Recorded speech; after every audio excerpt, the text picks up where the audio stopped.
আওয়ামী লীগ এবং নিষিদ্ধ ছাত্রলীগ বাংলাদেশে ভয়ঙ্কর তাণ্ডব সৃষ্টির প্রস্তুতি নিচ্ছে।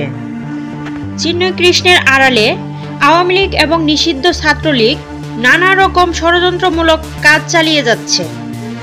এর মধ্যে অ্যাডভোকেট সাইফুল ইসলাম আলিফকে যেভাবে নৃশংসভাবে কুপিয়ে হত্যা করা হয়েছে তা খুবই নিন্দাজনক একটি কাজ।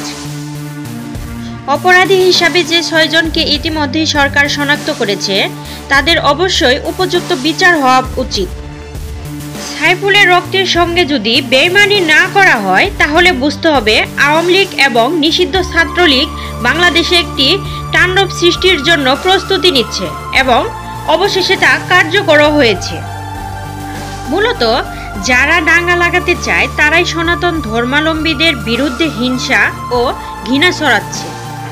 সনাতন ধর্মাবলম্বীদের উচিত সচেতন হওয়া, সংখ্যাগরিষ্ঠ নাগরিকদের আবেগ এবং উপলব্ধিকে আমলে নেওয়া, কোনো বিদ্বেষ ছড়ানো এবং পাল্টা ঘৃণা না করা। সনাতন ধর্মাবলম্বীদের বাংলাদেশের জনগণের ঐক্য এবং সার্বভৌমত্ব রক্ষা করার ক্ষেত্রে বিশেষ ভূমিকা রাখতে হবে। দাঙ্গা হিংসা কারোরই সুগম পথ হতে পারে না। তরুণ জনতাকে রাজনীতির হিংসা পরিহার করে অপরকে দানব করে তোলা বন্ধ করতে হবে। ফ্যাসিস্ট শেখ হাসিনার বিরুদ্ধে জনগণকে ঐক্যবদ্ধ থাকতে হবে, যাতে ভারতে বসে কোনো রকম ষড়যন্ত্রমূলক তাণ্ডব কার্যক্রম না চালাতে পারে। প্রিয় দর্শক, এতক্ষণ সাথে থাকার জন্য ধন্যবাদ।